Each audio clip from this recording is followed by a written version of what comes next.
Eh bien voilà, bonjour mesdames et messieurs, tout le plaisir est nôtre de vous savoir très nombreux devant votre petit écran, attendant avec impatience et patience ce nouveau numéro d'Homéostasie. Et comme d'habitude, vous avez raison, le rendez-vous avait déjà été pris, il est explosif aujourd'hui, un débat chrétien-musulman. Pour une fois, on les retrouve enfin sur ce plateau d'Homéostasie, la spiritualité des profondeurs, parce que les 2 samedis qui sont passés, nous avions eu droit, aux chrétiens qui sont arrivés sur ce plateau défier et rechercher comme ça là les musulmans, Abdul Mahdi en tête, le capitaine de l'équipe.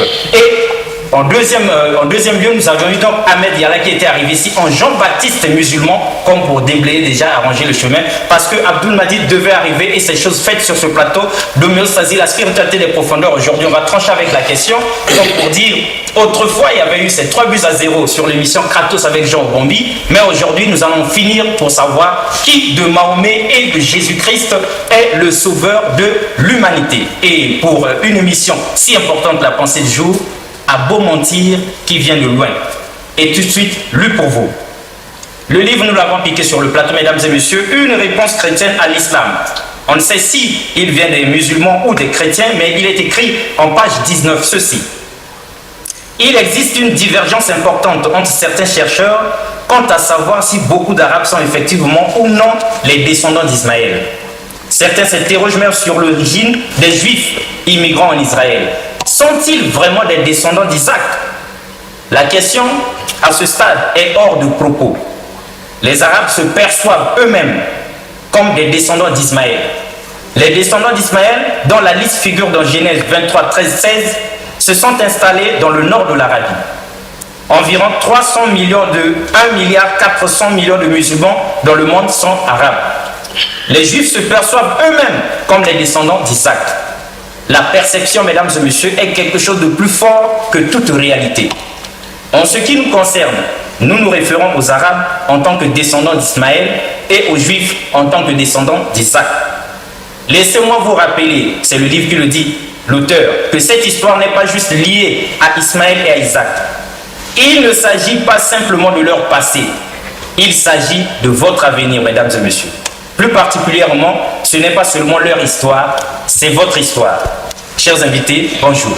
Bonjour. Bonjour. Alors, sur ce plateau, le décor est planté, ça se voit à vue d'œil. Là-bas, les chrétiens, ici, les musulmans. Abdul Mahdi, bonjour. Bonjour. C'est l'homme le plus recherché sur le plateau d'Homéostasie. Qu'il y soit doué. Abdul Mahdi, vous faisiez entre-temps le tour du monde, c'est célèbre, vous êtes le plus grand des débatteurs musulmans, on est au courant.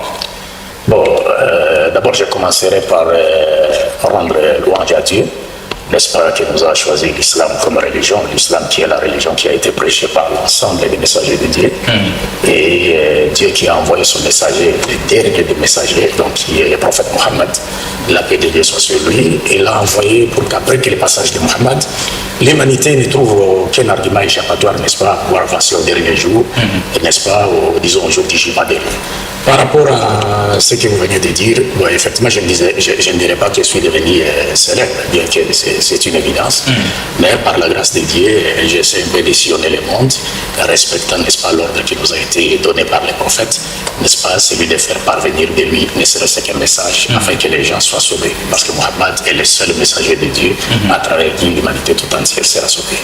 Et ce faisant, vous scandalisez évidemment les chrétiens qui en ont marre, donc, et justement, ils sont venus sur ce plateau, vous recherchez à corps et à cri, et heureusement pour nous que vous êtes arrivés, mesdames et messieurs, il est là. Alors, la parole est aux chrétiens qui avaient défié, on se rappelle bien, c'était relever le défi et renvoyer le défi comme dans un effort boomerang à Abdul Majid. Alors, la parole est aux chrétiens. Vous avez 5 minutes parce que c'est chaud.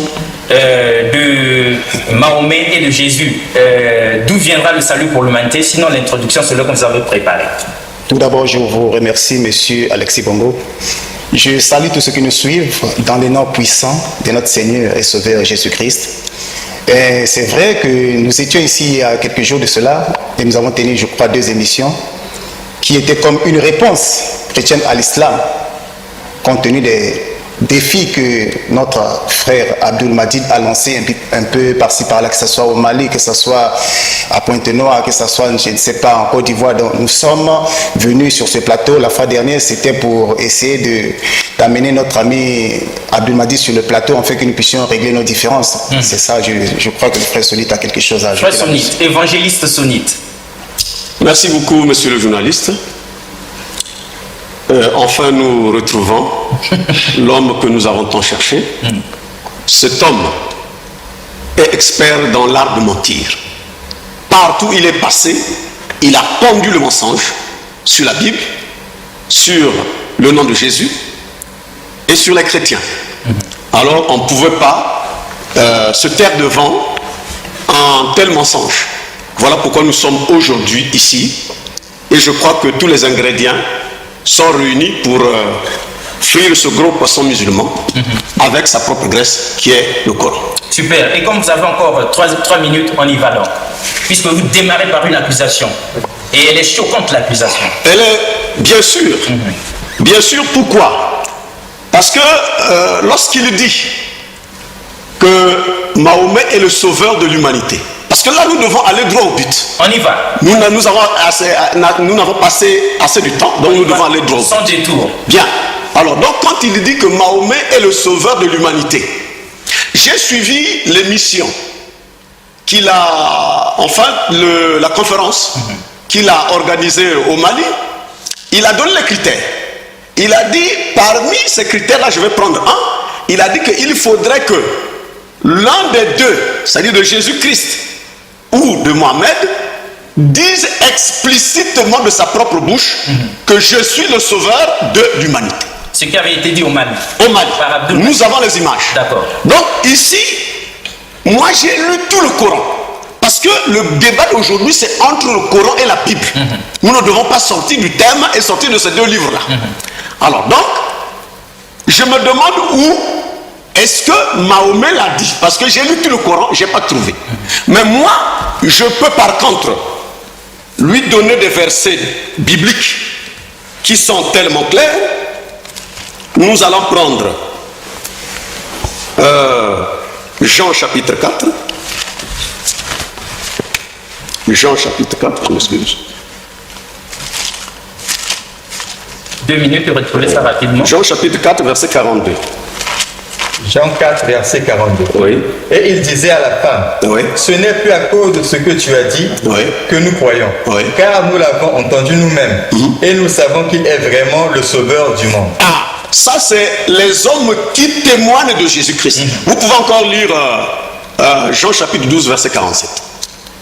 Jean 12, verset 45. 47. Si quelqu'un entend mes paroles et ne les garde point, ce n'est pas moi qui le juge, car je suis venu non pour juger le monde, mais pour sauver le monde. Donc ça sort de la bouche de Jésus. C'est clair, c'est clair comme, c'est limpide comme l'eau de la source. Mais dans le Coran, on ne trouvera aucun verset coranique où Mahomet déclare que je suis le sauveur de l'humanité. Ça c'est le premier point. Il vous reste 1 minute. Le deuxième point, c'est que le monde est en proie au péché, monsieur le journaliste. Donc l'homme qui vient sauver, le sauveur de l'humanité, doit être sans péché. Parce que le monde est en proie au péché. L'homme de la même condition que ceux qui ont le péché ne peut pas venir les sauver du péché. C'est impossible. C'est impossible. Alors, Mahomet, c'est un pécheur comme nous pouvons le lire dans le Coran, chapitre 48, verset 2. Rapidement, parce que la minute va s'épuiser là. Coran 48, verset 2. Verset 2. Afin qu'Allah te pardonne tes péchés, passés et futurs. Oui. Qu'il parachève sur toi son bienfait et te guide sur une voie droite. Nous avons plein de versets comme ça, Oui. mais à cause du temps, on ne peut Voilà, pas citer tous les est-ce versets. que, Mais je peux ajouter un verset, s'il vous plaît, à cause de Jésus, qui concerne Jésus dans le Coran. Rapidement, parce que Rapidement, Sourate 19, 19. Oui. Coran chapitre 19, verset 19. Ah, d'accord. Coran 19, verset 19. Vous auriez dû sélectionner ça. Il dit, je suis en fait un messager de ton Seigneur pour te faire don d'un fils pur. Il s'agit de Jésus-Christ. Il est pur, c'est l'homme idéal, c'est l'homme sans péché pour venir sauver les pécheurs. Moi, Mahomet ne peut pas me sauver. Même Abdul m'a dit, Mahomet ne peut pas me sauver parce que c'est un pécheur. Parce qu'il est un pécheur. Il est de la même condition que son prophète. Super. Alors, Voilà. la réplique. C'est combien de minutes de plus? 6 minutes. C'est pas 7. Ça fait juste. Ça va, merci beaucoup, merci beaucoup. Je dirais tout de suite aux téléspectateurs qui nous suivent en ce moment, que bien que les musulmans soient venus ici, n'est-ce pas, pour essayer, dans le but de clore définitivement ces débats, le débat sur la question du sauveur de toute l'humanité entre Jésus-Christ et Mohammed, et cela en rétablissant, n'est-ce pas, la vérité camouflée pendant des siècles par des pasteurs pour des intérêts vils de ce monde débat. Mais personnellement, je ne suis pas venu débattre avec ces frères, personnellement, parce que moi je suis là comme étant membre du jury. Je suis venu simplement les écouter parce qu'ils vont passer. C'est pourtant vous qui serez Je suis venu les écouter parce qu'ils doivent passer leur épreuve orale. Ah, d'accord. Leur épreuve orale du baccalauréat en théologie comparée. Donc je suis là simplement pour les écouter. Sinon, s'il ne peut pas y avoir débat entre moi, c'est comme quelqu'un qui dirait un élève de lycée voudrait défier Einstein, n'est-ce pas, en physique. Donc ça ne peut pas se faire. Alors, je commencerai par montrer d'abord leur mensonge, parce que parmi les critères que j'ai cités par rapport à Jésus Mohammed, j'ai dit il faut que le Christ, Jésus-Christ ou Mohammed, confirme le caractère universel de sa mission en déclarant clairement avoir été envoyé par Dieu à toute l'humanité. Je fais très bien attention à même. Et puis, quand il cite des versets bibliques qu'ils ne comprennent pas, des versets qu'ils ne comprennent pas. Écoutez, il laisse parler du monde parce qu'il ne connaît pas l'essence du monde dans la Bible. Ibrahim disait, nous, Jean chapitre 15, verset combien? Verset 15 à 19. 18 à 19. Écoutez le monde, maintenant on va leur apprendre la Bible. Si le monde a de la haine pour vous, sachez qui m'a trahi avant vous. Si vous étiez du monde, le monde aime ce qui est à lui. Mais parce que vous n'êtes pas du monde et que je vous ai choisi du milieu du monde, à cause de cela, le monde a de la haine pour vous. Vous savez, dans tous ces passages, donc Jean chapitre 15, verset 18 à 19, Jean chapitre 16, verset 20, Jean chapitre 17, verset 9, 11, 14, 16, 18, 21, 23, 25, Jésus-Christ parle du monde, mais par ce langage, il ne comprend pas l'humanité tout entière. Parce que le monde a trois sens dans la Bible. C'est ce que les frères ne comprennent pas. Le monde a trois sens dans la Bible. Je lis dans le glossaire de la Bible du second, n'est-ce pas? Je vous ai dit, je ne suis pas venu débattre avec eux, n'est-ce pas? Le mot monde dans la Bible, excusez-moi, il dit ceci, monde. Par ces mots, on entend soit l'univers créé par Dieu, ou l'humanité tout entière sur la terre, soit l'ensemble de ceux qui vivent dans les péchés loin de Dieu et sont hostiles à la lumière divine venue les éclairer. Et c'est dans ce sens-là que Jésus parlait du monde, et le monde dont il est question ici, c'est le symbolisme des pécheurs juifs, parce que le Christ a dit dans Matthieu chapitre 15, verset 24, « Je n'ai été envoyé qu'aux bébés perdus de la maison d'Israël. » Donc c'est la forme restrictive. « Je n'ai été envoyé qu'aux bébés perdus de la maison d'Israël. » Donc quand le Christ parle du monde, il ne s'agit pas du cosmos. Il ne s'agit pas de l'humanité tout entière. Il s'agit du monde, symbolisme des pécheurs juifs qui vivaient loin de la loi de Dieu et vers qui Dieu avait envoyé Jésus pour les tirer des ténèbres spirituelles vers la lumière parfaite. Donc les frères sont simplement victimes d'une constipation psychique, donc ils interprètent mal la parole de Dieu. Deux, lorsqu'il parle de Mohammed, Il dit que Mohammed n'a jamais été présenté comme étant le sauveur de toute l'humanité. Moi, ça me fait rire. C'est pourquoi j'ai dit aussitôt que leur petit défi, n'est-ce pas, n'est que l'indication de leur ignorance à la fois, non seulement du Coran, mais aussi de leur, une indication claire de leur insuffisance en langue française. Pourquoi je le dis? Parce que si par exemple aujourd'hui ces frères allaient aujourd'hui représenter la République du Congo au jeu télévisé Question pour un champion de Julien Lepers, est-ce que vous comprenez? Ils feront certainement la honte nationale de tous les Congolais. Ne maîtrisons pas le français. Vous savez pourquoi? Vous savez pourquoi? Parce que, comme vous le savez, dans cette émission, pour trouver un mot, les présentateurs Julien Lepers commencent toujours par la définition du mot. Et maintenant, les 4 candidats doivent faire quoi? Les 4 candidats doivent aussitôt définir à partir de la définition pour trouver l'objet de la définition. Ce qui implique à dire quoi? Ce qui implique à dire, Dieu peut présenter quelqu'un comme étant le sauveur de toute l'humanité, littéralement en utilisant ce terme, toute cette expression, tout comme Dieu peut présenter quelqu'un comme étant celui qu'il a envoyé pour tirer l'humanité tout entière des ténèbres spirituelles vers la lumière parfaite. Parce que le sauveur, c'est quelqu'un qui vient tirer quelqu'un ou un groupe de gens du danger, du malheur, d'une situation critique ou encore de la mort. Et le sauveur de l'humanité tout entière, c'est celui qui vient tirer les êtres humains des ténèbres spirituelles vers la lumière parfaite. Mais encore 2 minutes. Encore 2 minutes.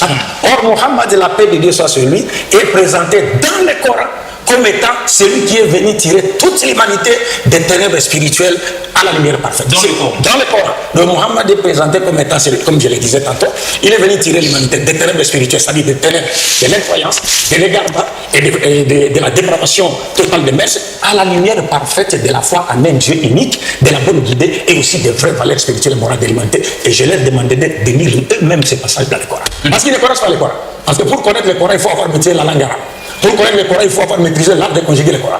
Pour connaître le Coran, il faut avoir étudié les sciences coraniques. Et personne d'entre eux n'est en mesure de nous citer même 3 versets en arabe. Le Coran n'est pas comme la Bible, parce que le Coran conserve son texte, l'originalité de son texte, dans sa langue originale. Mais la Bible n'a plus le texte original. C'est-à-dire, le Christ parlait en hébreu, mais le Nouveau Testament était écrit en grec. Une langue que le Christ et ses apôtres ne parlaient pas. Or, dans la critique littéraire, nous apprenons que toute traduction est trahison de l'original. Déjà, le message a été trahi. Donc, je leur demande de lire pour voir cela. Coran chapitre 5, versets 15 à 19, et ils se retrouveront dans ce passage. S'il vous plaît, disons. Nous ne sommes pas sélecteurs, monsieur le journaliste. Ok, ça va, ça va. Nous ne sommes pas sélecteurs. Okay, je voudrais redresser quelque chose. Je voudrais, parce que je vous ai dit qu'il c'est la dernière pour Abdul Majid. Donc l'émission s'appelle l'homéostasie. Oui. C'est-à-dire la capacité à pouvoir faire quoi? Voilà. Conserver son système de fonctionnement. C'est l'état d'équilibre. État d'équilibre. Voilà. Donc si vous commencez déjà à vous agiter quand on veut les médecins veulent donner la piqûre pour vous sauver, ça sera un malheur. En tout cas, lisez le Coran. 5, versets 15 à 19. Ô gens du livre, notre messager Mohammed vous est venu, vous exposant beaucoup de ce que vous cachez du livre, chrétien juif, et passant sur bien d'autres choses, une lumière Mohammed et un livre explicite, vous êtes venu d'Allah. Par ceci le Coran, Allah guide au chemin du salut ceux qui cherchent son agrément. Et il les fait sortir des ténèbres à la lumière par sa grâce. Il les guide vers un chemin droit. Certes, sont mécréants ceux qui disent Allah c'est le Messie, fils de Marie. Dis au Mohammed, qui donc détient quelque chose d'Allah pour l'empêcher s'il voulait faire périr le Messie, fils de Marie, ainsi que sa mère et tous ceux qui sont sur la terre. Allah seul appartient la royauté des cieux et de la terre et tout ce qui se trouve entre les deux. Il crée ce qu'il veut et Allah est omnipotent. Donc vous pouvez également prendre d'une minute déjà, oui. Vous pouvez également prendre la sourate 14 verset 1, la sourate 33 verset 45 à 48 et la sourate 65 verset 11 où Dieu présente Mohammed comme étant celui qu'il a envoyé pour tirer toute l'humanité des ténèbres spirituelles à la lumière parfaite. C'est pourquoi dans ces passages, Dieu s'adresse aux gens du livre. Parce qu'un de leurs avait dit dans son ignorance du Coran que Abdul Majid a dit que le mot chrétien n'existait pas dans les textes originaux. Mais le mot chrétien n'existe pas dans les textes originaux du Coran. Le mot qui est utilisé dans le Coran pour parler des chrétiens, c'est les gens du livre Ahlul Kitab et Naswa. Le mot chrétien n'existe pas. Parce que Jésus même ne connaît pas le mot chrétien. Est-ce que vous comprenez cela? Alors Dieu utilise cela et Mohammed, Dieu confirme le caractère universel du prophète Mohammed. Dans la sourate 21e sourate, verset 107, il dit: ô Mohammed, nous t'avons envoyé comme miséricorde pour tout l'univers. C'est pas les mots. Il a cité, il dit les mots de d'autres, il n'a pas compris. Il dit tout l'univers. Le monde en arabe c'est Alam. L'univers c'est Alamim. Donc plusieurs mondes. Tout l'univers. Et dans ces passages du Coran que nous avons lus, Dieu dit il envoie Mohammed pour tirer les gens du livre, chrétiens et juifs, des ténèbres spirituelles à la lumière parfaite. Super. Donc vous avez une prolongation de 2 minutes. 7 minutes pour vous. Monsieur Alexis Bongo, ça fait pitié. Ça fait pitié. Je regrette parce qu'il fallait que j'aille un face-à-face avec ce monsieur. Mais je ne regrette rien. Je sais une chose. Moi, j'ai donné des prophéties justes. Ça va s'accomplir. Ça, je sais. Il y aura un face-à-face. Je le crois de tout mon cœur. Ce que nous sommes en train de faire ici va ouvrir une voie. Il dit des mensonges. Il n'y a aucun verset coranique. Il me cite la sourate chapitre 21, verset 107. Mais cette sourate-là, 21 verset 107 dit quoi? Nous t'avons envoyé à l'univers comme miséricorde. Et cela est dit de tous les prophètes dans le Coran qui sont envoyés à titre de miséricorde. Il ne lit pas son livre. Et c'est dit aussi de la même chose à Jésus dans la sourate chapitre 19 à partir du verset 21 qu'il sera une miséricorde pour les gens. Mais il n'y a aucun verset coranique. Ça c'est un défi. Ça c'est une peur. Il a peur. Il n'y a aucun verset coranique qui montre que Mahomet est le sauveur de l'humanité. Ce verset n'existe pas. Lors de cette intervention, lorsqu'il est avec les chrétiens, il dit que montrez-moi un verset de la Bible où Jésus dit de sa propre bouche qu'il est Dieu. Mais on lui renvoie l'ascenseur. Qu'il nous montre un verset. Restez tranquille. C'est moi qui parle. Tu as peur de quoi? Revenons au sujet. Oui, ils ont le temps. Donc nous avons un thème qui est là. Le thème c'est l'humanité serait sauvée par Jésus-Christ ou par Mohammed. J'ai pas besoin de la parole d'Abdoul Mahdi. Abdoul Mahdi n'a pas besoin de mes paroles. Nous avons besoin de faire parler les Écritures. La Bible. Il parle des critères, mais ces critères il a ramassé ça où? Mais c'est pas dans la Bible ni dans le Coran. C'est un critère qu'il a monté de toutes pièces. Je lui défie de me montrer un seul verset dans le Coran qui parle de ces critères, parce que les critères doivent être des critères divins, pas des critères inventés de toutes pièces. Lorsqu'il parle de ces critères, il a ramassé ça où? Le Coran est là, qui me montre un seul verset coranique qui montre ces critères-là. Ça n'existe pas. Moi, je regrette une chose. C'est vrai que nous sommes nombreux. Je regrette une chose. Je sais une chose, qu'il aura un grand débat. Ça, je le sais. Je sais, il va perdre. Ça, je le dis, c'est ainsi dit le Seigneur. Il va perdre. Ce qu'il dit, ce sont des mensonges. Il dit des choses. Regardez même la sourate chapitre 35, verset 19. L'aveugle et celui qui voit ne sont pas semblables. C'est-à-dire que j'ai affaire à qui? À quelqu'un qui choisit des versets. Je connais son style. Il choisit des versets. Alors que dans tout le Coran, on présente Mahomet comme un avertisseur. Lui, il dit qu'il va sortir les gens des ténèbres. Mais c'est dit aussi de Paul. Paul aussi. C'est une mission. Tous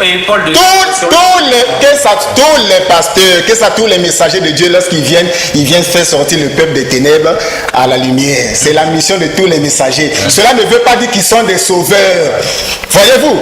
Donc, dans le Coran, moi je lui défie, il est là, qu'il me montre un seul verset. S'il me montre ça, moi je me convertis aujourd'hui. Je deviens musulman.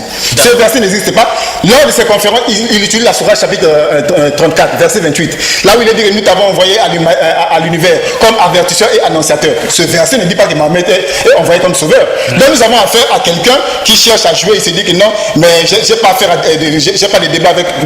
Il a des débats avec nous. C'est nous qui l'avons appelé sur ce plateau.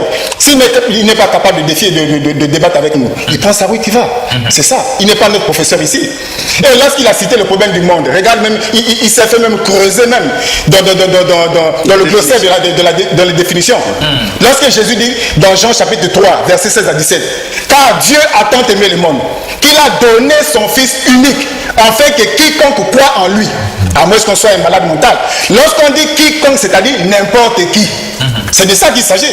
En fait, que quiconque croit en lui ne périsse point, mais qu'il ait la vie éternelle. Qu'est-ce qu'il dit dans Actes chapitre 4, verset 12? Qu'il n'y a de salut en aucun autre nom.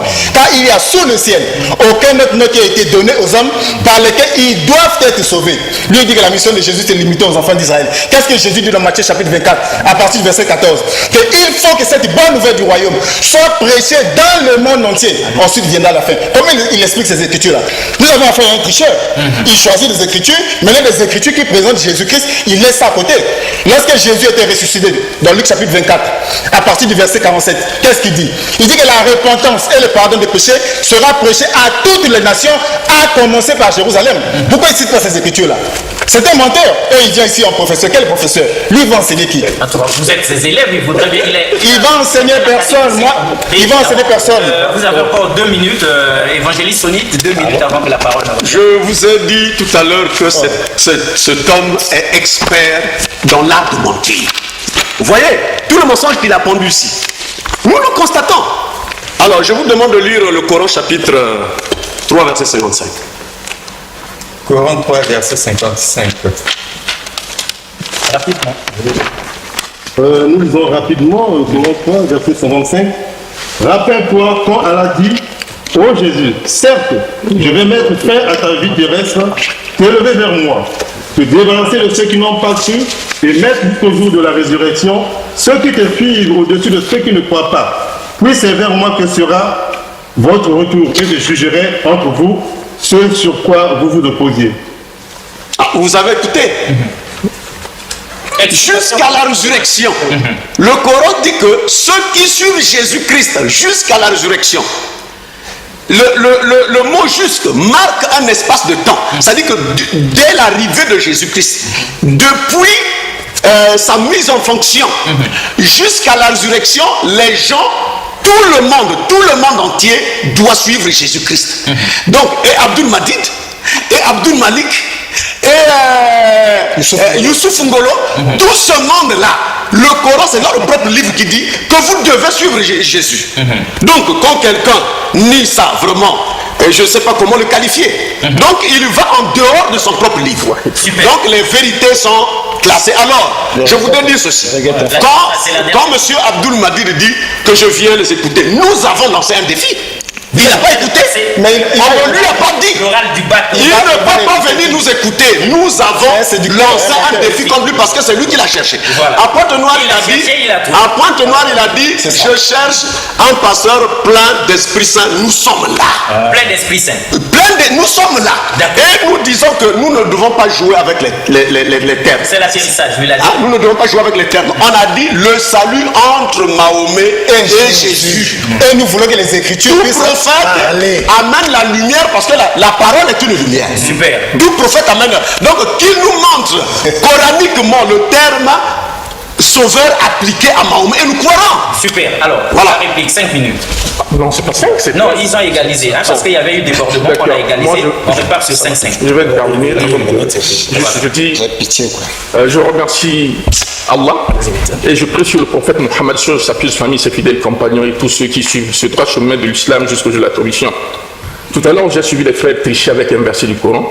Jusqu'à aujourd'hui, j'ai comme impression que ces frères se sont servis juste des versets du Coran comme ça qu'ils ont ramassé, sans savoir le sens de ces versets, pour venir les citer pêle-mêle. Ici, il y a un verset qui est au chapitre 3, qui commence déjà au verset 54. Dieu présente la situation des Juifs qui complotaient pour venir tuer le prophète Jésus. Après qu'ils aient échoué à leur complot, Dieu présente le prophète Jésus comme celui qui est porteur des messages de l'unicité à son peuple. Alors, il donne non seulement que ceux qui suivront Jésus, parce qu'au milieu de ce verset, je placerai ceux qui te suivront. Vous comprenez? C'est-à-dire à l'époque de Jésus. Ça les concerne que ça va venir. Donc c'est pour dire, c'est frère, ça va venir. J'ai comme impression, je vais laisser au frère Abdul Madid parce que le problème c'est quoi? Le Coran, je parle. Et les détails du Coran, pour avoir la connaissance du Coran, il faut au préalable avoir la connaissance de la Sunna. Parce que Dieu dit dans les Écritures, dans le Coran, nous t'avons révélé la Sunna pour que tu détailles ce qu'il y a dans le Coran. Or, ces frères-là n'ont aucune connaissance. Tout à l'heure, les frères, j'ai pas aujourd'hui donné à ce frère, lire même les versets. Il ne faut pas. Vous comprenez? Mais si on dit, on va lire même les versets en hébreu, ici, nous allons lire.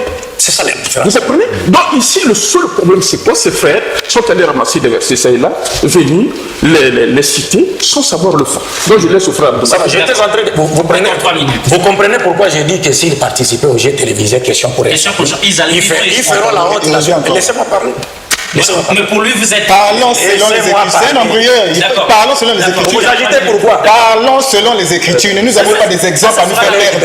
Je récupère les temps. À chaque fois qu'il intervient, je récupère les temps. Oui, 3 minutes. C'est pourquoi j'ai dit il est facile de dire un mensonge, mais difficile de les soutenir. Mais vous n'allez tout de même vois que tu as peur de moi. Tu vois que tu as peur. C'est pour vous dire quoi? C'est pour vous dire quoi? C'est pour vous dire quoi? Il n'est pas nécessaire. Parce que sauveur veut dire celui qui vient tirer quelqu'un ou un groupe de gens du danger, du malheur, d'une situation critique, de la mort. C'est ça la définition du mot sauveur. On peut présenter quelqu'un comme étant sauveur de toute l'humanité, directement, littéralement, tout comme on peut le présenter comme celui qui est venu tirer toute l'humanité des ténèbres spirituelles vers la lumière parfaite. Si on le présente comme tel, il est sauveur de toute l'humanité. Si vous vous arrêtez à dire non, je vais voir les mots, mais ce serait simplement en train de manifester son ignorance de la langue française. Deux, lorsque les frères, suivez, écoutez, nous ne sommes pas venus pour rendre ces débats périls, trop enfantins.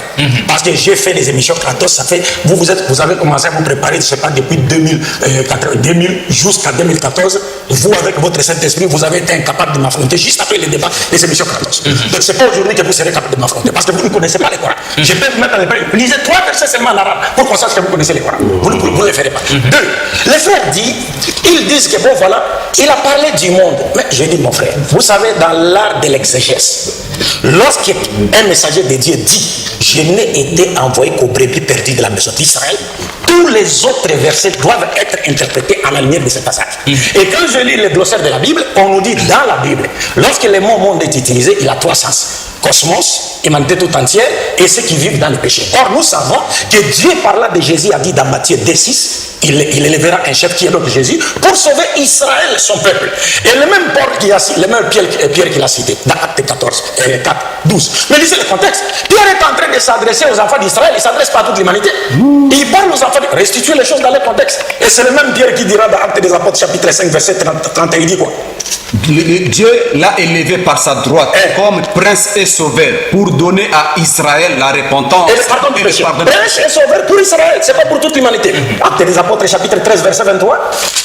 Acte des Apôtres, chapitre 13, verset 23. Verset 23. Oui.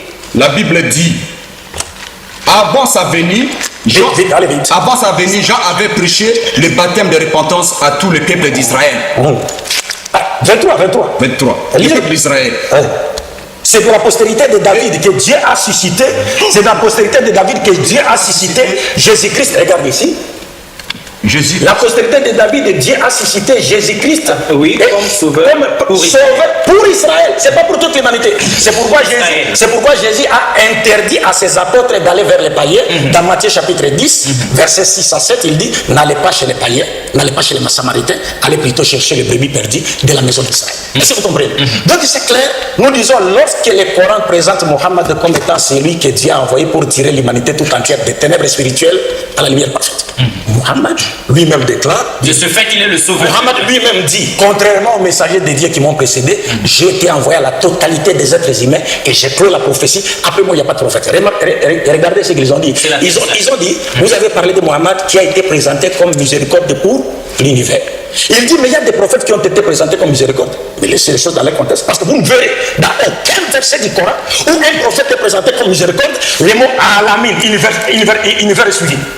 Ça n'existe nulle part. Le mot n'est utilisé que dans les contes de Mohammed. C'est-à-dire c'est lui seul que Dieu a envoyé comme étant une miséricorde pour tout l'univers. Mais les autres comptes, la venue d'un prophète, c'est une miséricorde de la part de Dieu. Mais jamais vous ne verrez, c'est un défi. Vous ne verrez dans aucun verset où Dieu présente un coranique dans lequel Dieu, parlant d'un prophète, il dit que c'est une miséricorde. On dit pour l'alamin, c'est-à-dire pour l'univers. Ça n'existe nulle part si ce n'est pour les contes de Mohammed. Et il est en train de tricher avec les versets du Coran. Voilà. Quand vous lisez Coran chapitre 34, verset 28, dans lequel Dieu dit clairement, parlant de Mohammed, nous t'avons envoyé à la totalité des hommes. Il dit Kafatalinas. Il ne sera même pas dit ça. Sans exception, à toute l'humanité, comme annonciateur et avertisseur. J'ai dit, mais je vous montre les versets bibliques. Mais c'est trop malheureux. Vous agitez pour moi. Je vous montre les versets bibliques. La parole est de ce côté. Je vous cite maintenant les versets bibliques. Tous les prophètes sont appelés avertisseurs. Tous les prophètes viennent pour avertir. Je vous donne les versets bibliques parce que vous ne comprenez pas.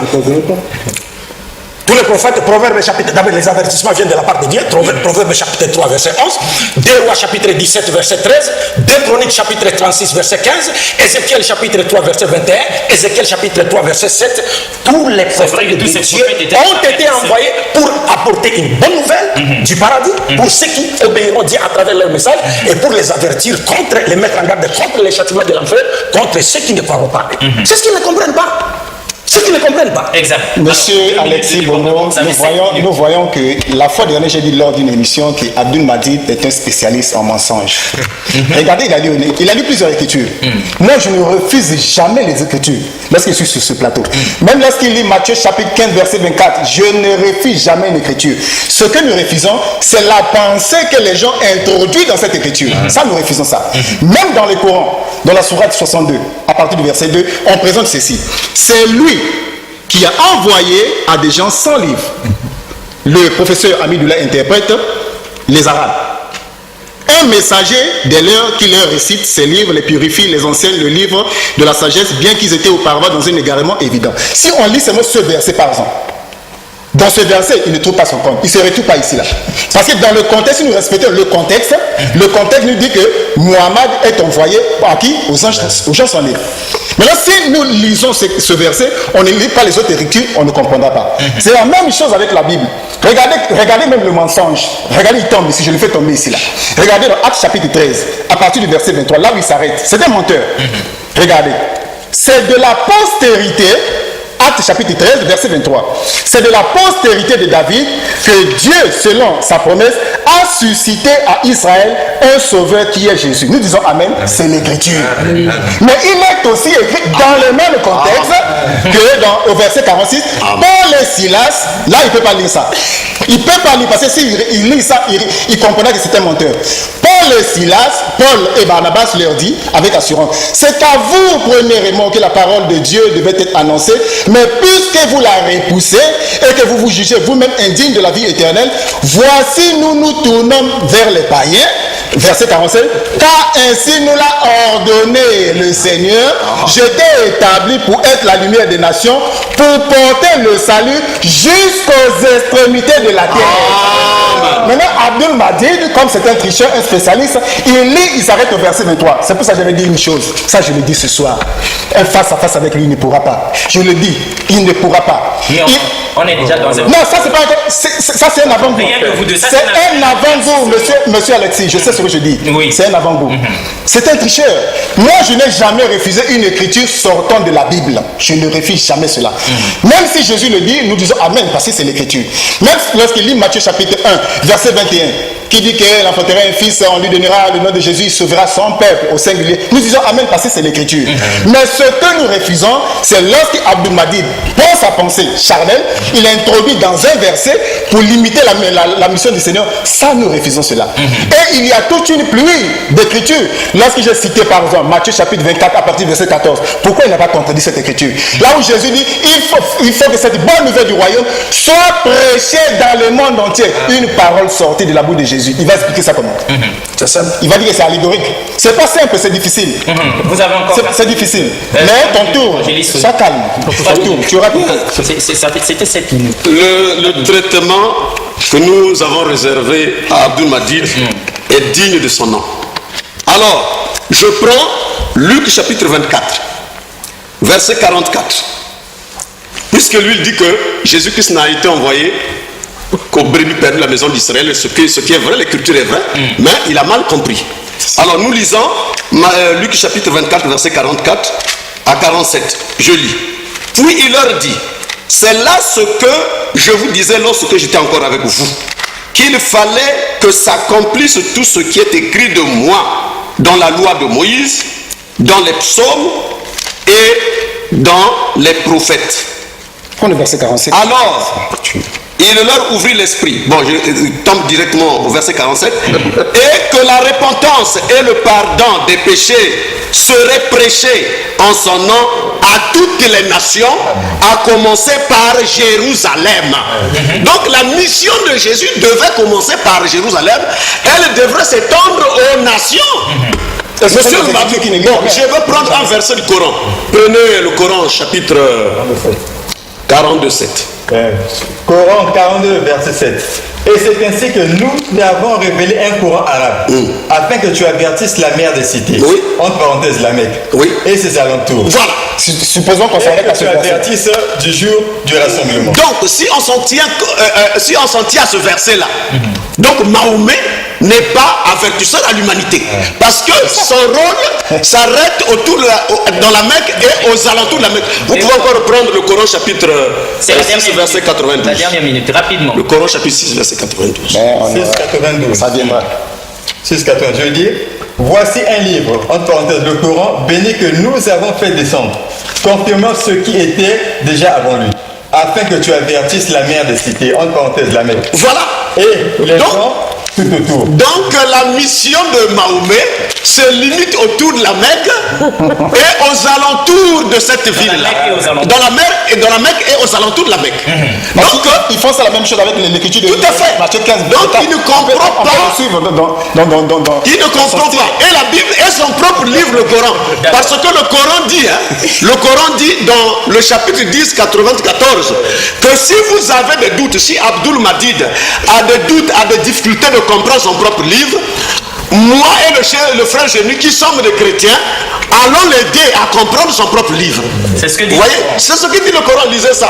Le Coran chapitre 10, verset 92. Ça fait 2 minutes. Si tu as un doute sur ce que nous avons fait descendre vers toi, interroge alors ceux qui lisent le livre avant toi. Ah, donc si monsieur Abdul Malik et Abdul Madid étaient respectueux de leur texte, ils devaient tout simplement s'humilier, parce que le Coran dit que le musulman est le soumis à Allah. Donc vous n'êtes pas soumis, monsieur Abdul Madid. Il n'est pas soumis à Allah. Lorsque vous refusez de venir consulter les chrétiens que nous sommes, alors que Dieu a donné aux musulmans les chrétiens pour vous aider. Vous voyez? Alors, 7 minutes. Je pense que les téléspectateurs ont constaté que je garde mon calme. C'est tout à fait normal, tu encaisses. D'abord, je les lance un défi, parce qu'il faut, comme ils savent que, parce que les versets, ils n'ont pas compris. Si tu en as des doutes, interroge ceux à qui nous avons donné le livre. Qui sont-ils? Et ça veut dire quoi les versets? Je les mets au défi aujourd'hui. Je leur donne un seul verset du Coran. Nous avons des doutes sur ce verset.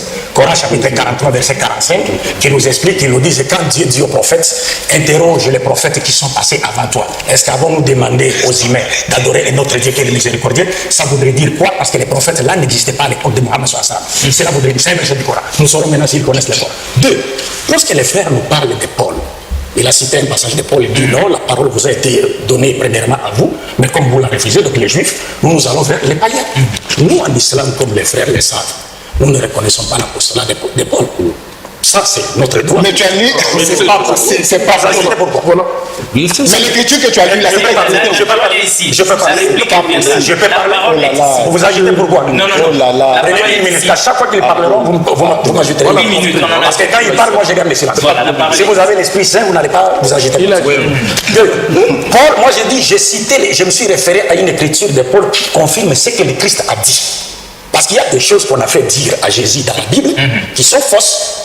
Par exemple, il y a des versets dans lesquels on vous dit, Jésus dit, David et ses hommes ont mangé les pains de proposition à l'époque du sacrificateur Abiatar avec ses hommes. Or, dans l'Ancien Testament, David était seul, il n'était avec personne. Et les sacrificateurs n'étaient pas Abiatar, mais Ahimelech. Et tous les commentateurs reconnaissent cette erreur, des copistes.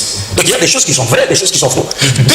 Vous savez qu'encore quand on parle du sauveur de toute l'humanité, mes chers frères, il faudrait qu'on se pose la question de savoir en quoi est-ce que Jésus est-il le sauveur de toute l'humanité. Parce que le sauveur de toute l'humanité, c'est celui qui vient tirer les hommes des ténèbres spirituelles, donc de l'incroyance, également dépravation de mœurs, à la lumière parfaite de quoi? De la croyance en un Dieu unique, de la guider et des valeurs morales positives. En quoi est-ce que Jésus est-il le sauveur de toute l'humanité entre Mohammed et Jésus-Christ? Est-ce que vous comprenez? Imaginez une seule fois que Dieu envoie Moïse chez Pharaon, sauver les enfants d'Israël, parce qu'il était libérateur qui est synonyme du sauveur. Mais Moïse arrive là-bas, au lieu de demander aux enfants d'Israël de croire en lui et de leur donner les directives divines devant leur permettre de se soustraire, n'est-ce pas, du joug de l'esclavage égyptien, mais Moïse part, il demande au Pharaon de les tuer. Quel sera le sort des enfants d'Israël après que Moïse soit tué par le Pharaon?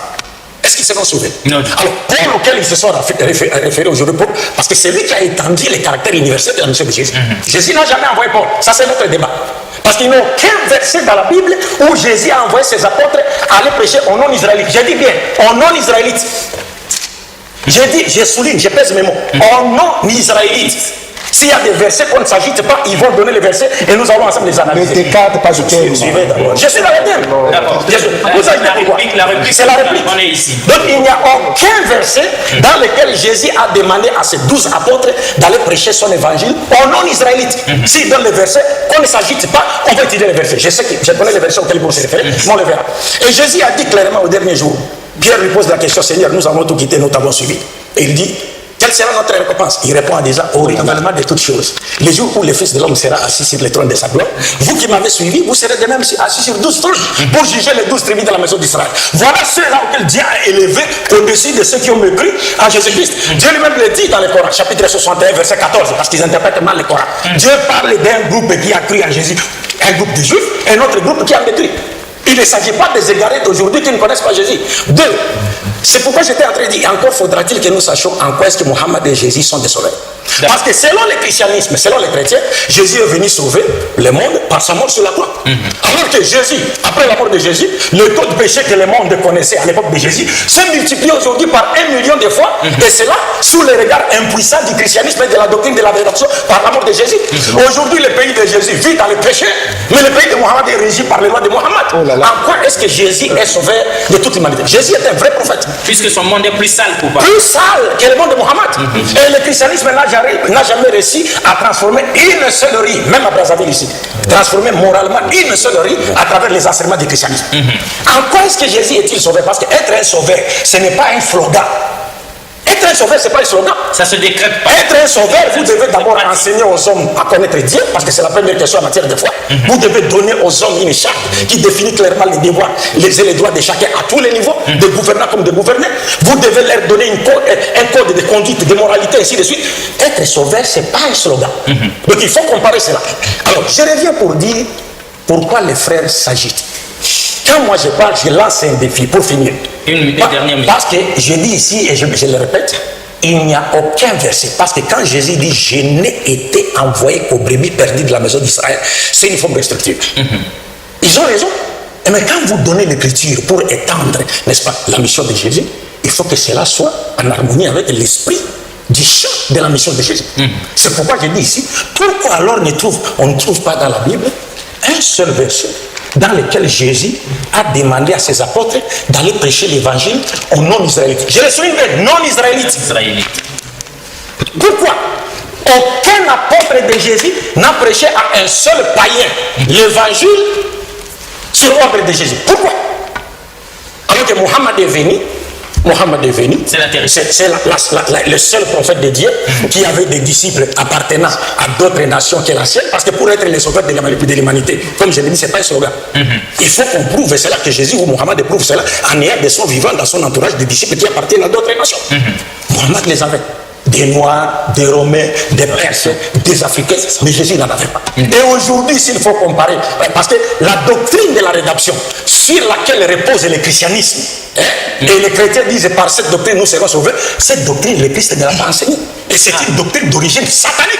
Donc c'est pourquoi le monde ne peut pas être sauvé par le christianisme. Super. Monsieur le journaliste, vous voyez que cet homme ne fait que mentir. Il ne fait que mentir. Il a dit, dans les images que j'ai, il a dit, il faudrait que ce sauveur de l'humanité l'ait déclaré explicitement de sa propre bouche que je suis le sauveur de l'humanité. Que cela veut dire? Il faudrait que Mahomet l'ait dit dans le Coran. Voilà pourquoi nous lui lançons un défi ici. Ce n'est pas attendre demain. Il faudrait que Mahomet dans le Coran nous dise que je suis le sauveur de l'humanité dans le Coran, le sauveur. Le terme sauveur doit ressortir là-bas. Le texte de ma conférence est ici. Une minute, on va ajouter la reste. Continuez, vous allez. Et c'est le thème, c'est le thème d'aujourd'hui. Oui, c'est le thème d'aujourd'hui. C'est le thème d'aujourd'hui. Donc il est tout simplement incapable, avec son propre livre, de nous dire un seul verset où Mahomet a dit que je suis le sauveur de l'humanité. Et ensuite, j'avais dit que le sauveur de l'humanité ne peut pas être un pécheur. Ça, je lui ai dit, il n'a pas riposté. Pourquoi il ne riposte pas? Parce qu'il sait que là-bas, il va tomber. Là-bas, il va tomber. Le sauveur de l'humanité ne peut pas être un pécheur. Moi, j'ai des problèmes dans ma maison. avec ma femme, j'ai des problèmes. Vous aussi, vous avez les mêmes problèmes que j'ai.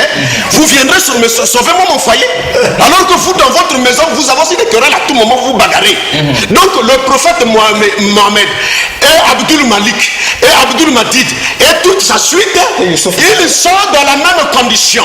Voilà pourquoi Jésus-Christ a été donné comme modèle pour que l'humanité tout entière le suive.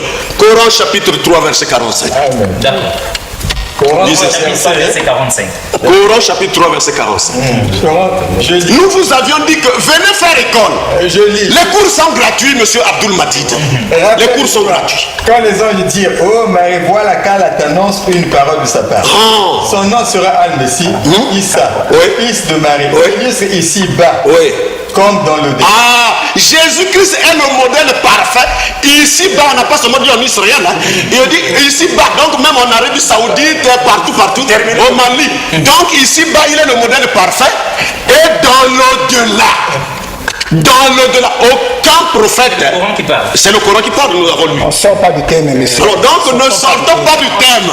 Donc lui, il veut nous pécher la rédemption par le sang. Nous voulons vous voyez, donc c'est un homme, c'est un technicien du mensonge. Donc il dribble comme ça pour que nous le suivions. Nous te ramenons dans ton propre livre, monsieur.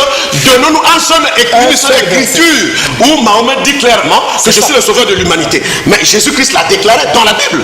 Et nous avons donné les preuves dans le Coran. D'accord, mais vous avez encore... Monsieur Alexis Bongo, moi j'aimerais bien que nous puissions rester dans le cadre du thème. Vous ramenez-nous dans le thème parce que... Moi je dis ceci.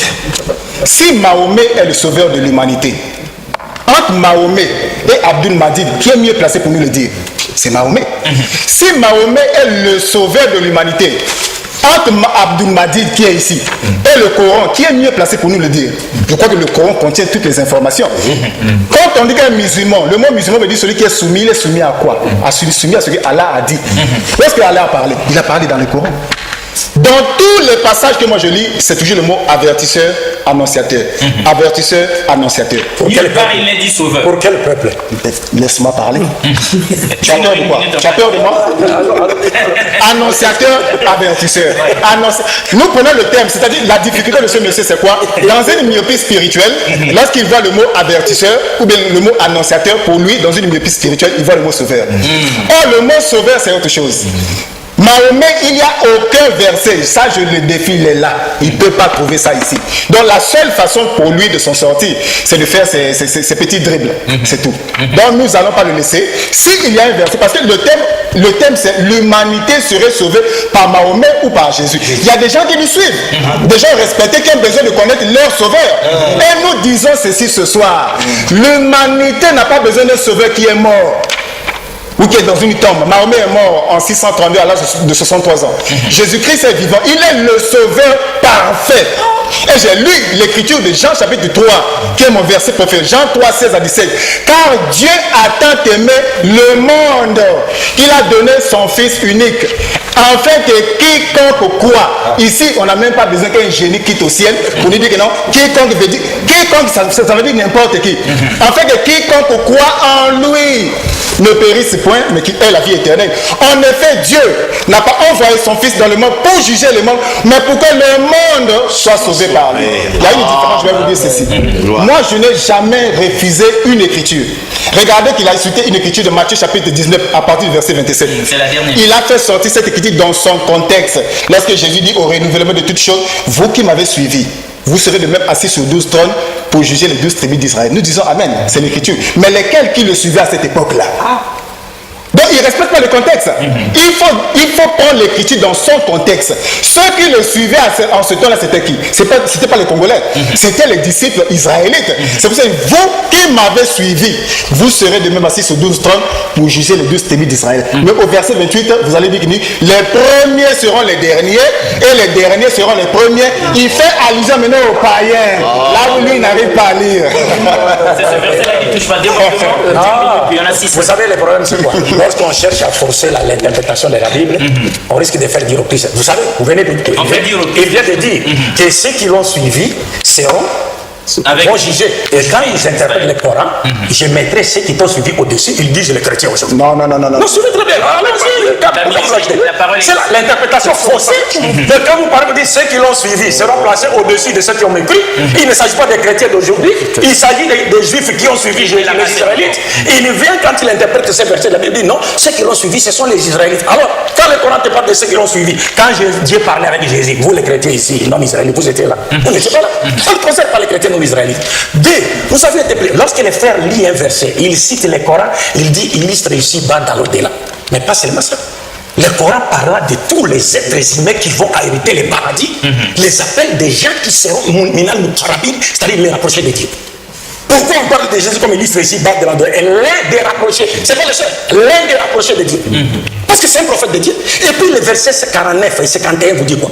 Dieu dit dans le Coran, il sera le messager aux enfants d'Israël. Il n'a pas lu ça. Le Coran dit, il est messager aux enfants d'Israël. Comme le Christ lui-même a dit, je n'ai été envoyé qu'aux brebis perdues de la maison d'Israël. Nous lisons les Français ou bien le Coran. Quand on dit je n'ai été, mais c'est une forme restrictive. Il ne faut pas étendre les champs de la mission. C'est ce que nous sommes en train de dire. Et quand les frères viennent me faire dire, écoutez, ces mensonges-là, parce qu'ils disent ces mots-là, c'est moi qui étais l'orateur. Regardez mon texte ici. Le texte sur Jésus-Christ ou Mohammed doit lui-même déclarer explicitement avoir été envoyé par Dieu à toute l'humanité. C'est ce que j'ai toujours dit par rapport aux critères. Doit lui-même déclarer explicitement avoir été envoyé par Dieu à toute l'humanité. Et ça, vous ne trouverez aucun verset de la Bible dans lequel Dieu dit il a envoyé Jésus alimenter tout entier, ou aucun verset de la Bible dans lequel Jésus dit j'ai été envoyé alimenter tout entier. Deux, il y a un autre problème. Regardez comme ça les gens sont en train de s'embrouiller. C'est pourquoi je vous ai parlé ici de l'émission Question pour un champion. Je vous ai dit que pour trouver les mots sauveurs, regardez-moi, quelqu'un il vous dit donnez-moi là où Mohammed est appelé sauveur de toute l'humanité. Mais qu'est-ce que signifie sauveur par définition? Oh là là. Non, qu'on définisse le mot. Qu'est-ce que signifie sauveur par définition? Un sauveur d'abord sur le plan horizontal, c'est-à-dire sur le plan temporel, c'est quelqu'un, les dictionnaires nous définissent un sauveur comme quelqu'un une personne qui est venue tirer quelqu'un ou un groupe de gens du danger, du malheur, de la mort. C'est ça le sauveur. Mais sur le plan vertical, maintenant, sur le plan spirituel, un sauveur de l'humanité, c'est celui qui est venu sauver les gens de péché, c'est-à-dire les tirer de l'état de péché dans lequel ils vivaient pour les amener à la lumière de Dieu, où ils retrouveront la valeur pour laquelle ils ont été créés. Or, Mohammed est présenté dans le Coran par Dieu lui-même comme étant celui que Dieu a envoyé pour tirer toute l'humanité des ténèbres spirituelles à la lumière parfaite. Lisez le Coran chapitre 7, versets 57 à 58. 58 c'est ça, 57. Et 157. 158, vous prenez 158. Écoutez les paroles de Mohammed. Coran chapitre 7, verset 157 à 158. Écoutez la parole d'Allah. Ceux qui suivent le messager, le prophète illettré Mohammed, qu'ils trouvent écrit, mentionné chez eux dans la Torah et l'évangile, il leur ordonne le blâmade, il leur ordonne le marouf. Prenez le verset suivant directement pour ne pas perdre le temps. Dis au Mohammed, c'est Dieu qui ordonne à Mohammed de dire, ô homme, je suis pour vous tous le messager d'Allah. Le terme utilisé en arabe c'est Ya ayyuhan nasu inni rasulullah ilaykum. Oh, quel mensonge. Vous savez, les Saint-Esprit avaient le pouvoir de parler en arabe à l'époque des apôtres. Il a permis aux apôtres de parler en arabe, une langue qu'ils ne parlaient pas. Mais ceux-là sont incapables de parler, même avec l'aide du Saint-Esprit. Ils ne peuvent pas nous lire le Coran en arabe. Même avec les... Ils ne peuvent pas. Ça c'est un défi. Ils ne peuvent pas. Parce qu'ils connaissent le Coran est deux. Je vais donner un verset. Je vous en prie. Je peux utiliser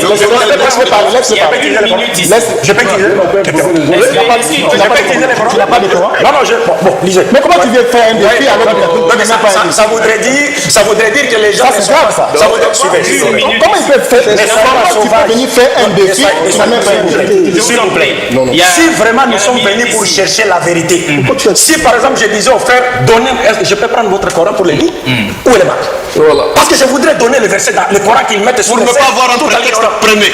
Montrez-nous le terme sauveur là-bas où Mahomet présenté comme le sauveur. C'est pourquoi j'ai dit, c'est trop malheureux. C'est-à-dire, lorsque vous avez dit explicitement, vous avez dit que le sauveur se dit explicitement. vous agitez pourquoi? Je vous en Non, prie. c'est Qu'à chaque fois que je prends la parole, vous agitez pourquoi? Je vous en prie. Si tu nous fais des reproches, fais aussi. Mais qu'à chaque fois que je prends la parole, vous vous agitez pourquoi? Quand vous parlez, moi je Qui s'agite? Qui s'agite? Mais laissez-moi parler. Qui s'agite? Mais laissez-moi parler. Mais laissez-moi parler. On est ici pour la dernière minute.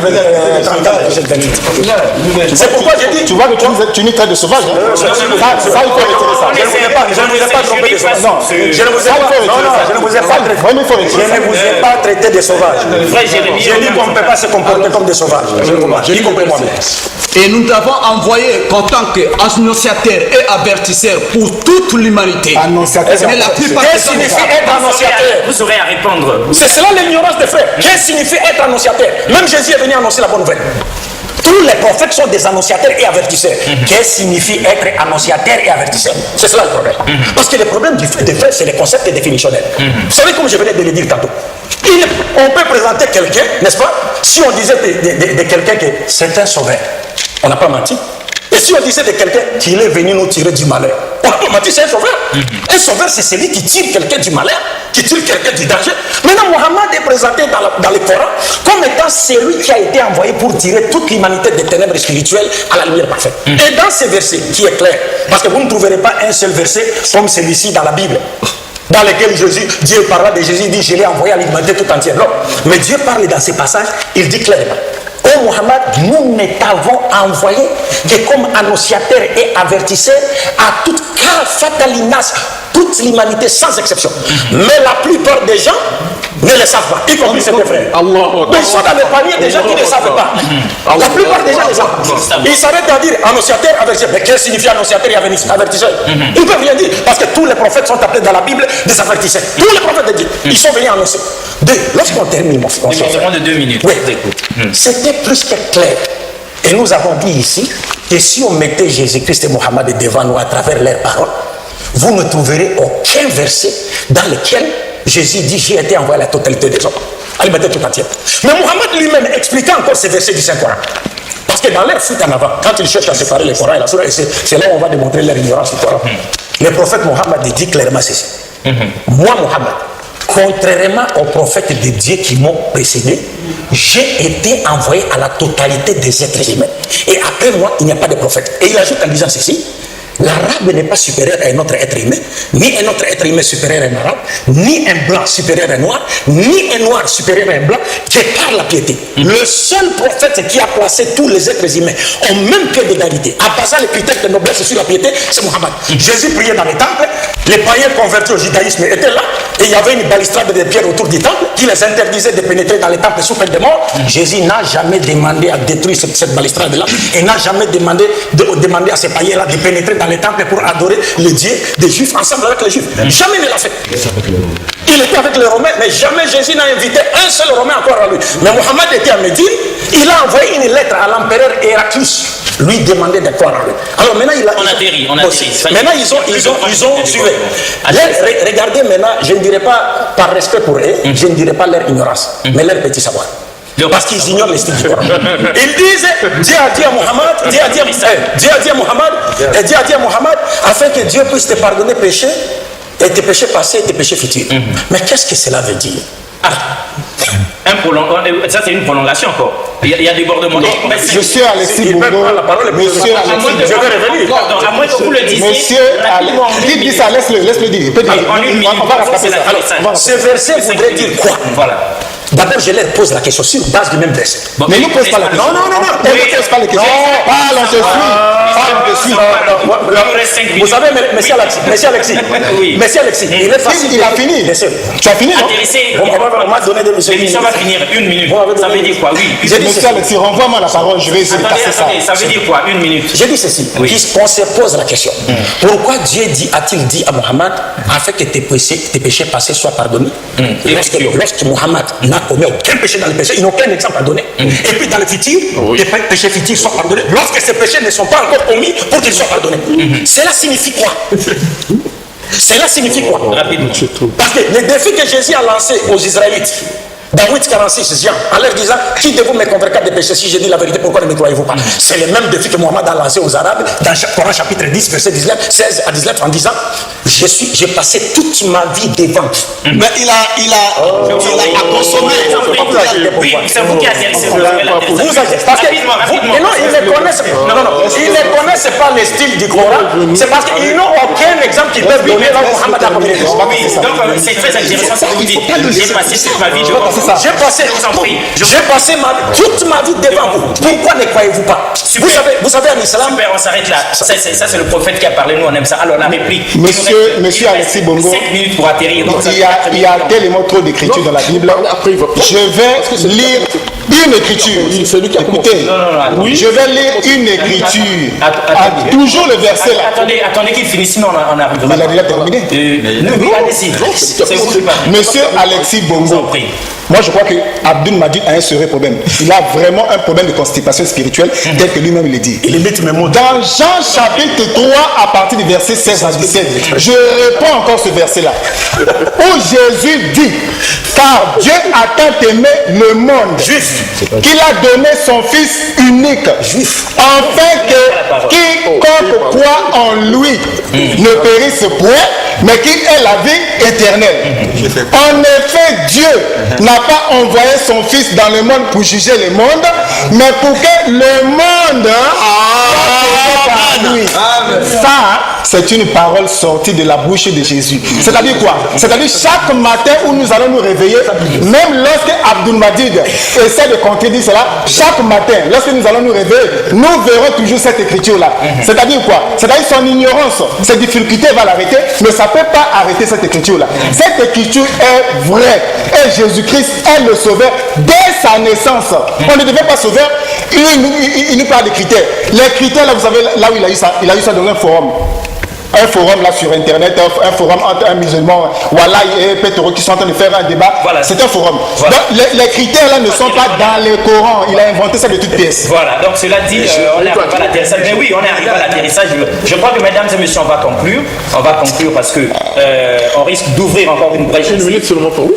Oui. Non. On risque d'ouvrir une brèche pour rien. Bon, nous avons suivi qui de Mahomet et de Jésus est le sauveur. En tout cas, ils ont été à la hauteur des face à face. Il y a eu de la constipation spirituelle dans l'air. On essaie de la part des musulmans ou des chrétiens, mais vous avez été attentifs et vous avez pu donc tirer la quintessence même des messages qui ont été délivrés dans la Bible et le Coran. Et la pensée à beau mentir, je vous en prie, à beau mentir,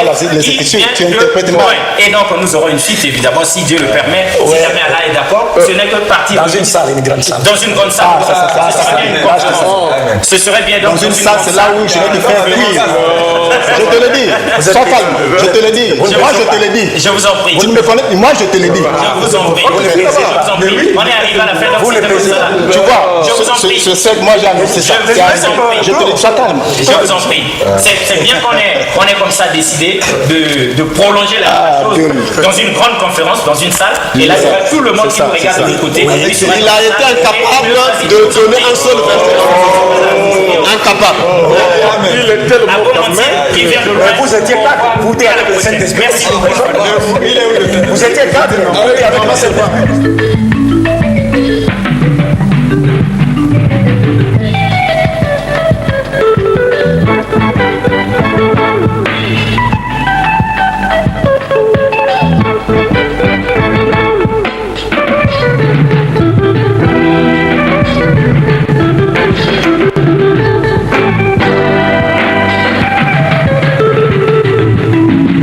Boyoka, likambo ya koka mwaye.